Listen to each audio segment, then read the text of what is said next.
வணக்கம். முதல்வர் ஸ்டாலின் அவர்கள் கோவையில் தேர்தல் பிரச்சாரத்தில் பேசும்போது சொன்னதை மட்டுமின்றி சொல்லாததையும் செய்து உங்கள் முன் கம்பீரமாக நிற்கிறேன் அப்படின்னு சொல்லியிருக்கார். பேச்சு ரொம்ப நல்லா தான் இருக்குது, அழகாக தான் இருக்குது. ஆனால் நீங்கள் உண்மையிலேயே சொன்னதெல்லாம் செய்திருக்கீங்களா? ஒரு கையெழுத்தில் நீட் தேர்வை ரத்து செய்கிறோம், பூரண மதவிலக்கை அமல்படுத்துவோம், சம வேலைக்கு சம ஊதியம் தருவோம் என்ற இடைநிலை ஆசிரியர்களுக்கு கொடுத்த வாக்குறுதி, காஸ் சிலிண்டர்களுக்கு 100 ரூபாய் மானியம், கல்வி கடன் தள்ளுபடி, டோல்கேட்டுகளை அகற்றுதல், செவிலியர்கள் பணி நிரந்தரம், மின் கட்டணத்தை மாதந்தோறும் வசூலிப்போம் என்பது போன்ற இன்னும் நிறைய வாக்குறுதிகள் கொடுத்தீங்க. வாக்குறுதியாக தான் இருக்குது. இப்போ 2026 தேர்தலும் வர ஆரம்பிச்சுட்டு, இப்படி மக்களை ஏமாளிகளாக நினைத்து சொன்னதை மட்டுமல்ல சொல்லாததையும் செய்துள்ளேன் அப்படின்னு சொல்லியிருக்கார். கண்டிப்பாக நீங்கள் சொல்லாததை நிறைய செய்திருக்கீங்க.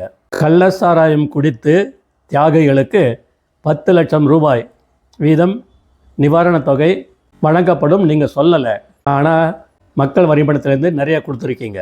பால் விலை, மின் கட்டணம், பஸ் கட்டணம் எல்லாத்தையும் நாங்கள் உயர்த்துவோம் அப்படின்னு ஒருபோதும் நீங்கள் சொல்லவே இல்லை. ஆனால் நிறைய உயர்த்திருக்கீங்க. மக்கள் அவதிப்பட்டுருக்காங்க, கஷ்டப்பட்டுருக்காங்க. கனிம வள கொள்ளை, லஞ்சம், ஊழலை அனுமதிப்போம் என்று வாக்குறுதிகள் நீங்கள் வழங்கவில்லை.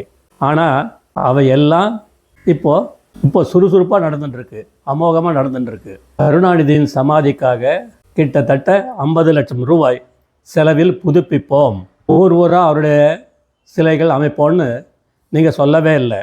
ஆனால் அதெல்லாம் ரொம்ப சிறப்பாகவே நடந்துட்டுருக்கீங்க.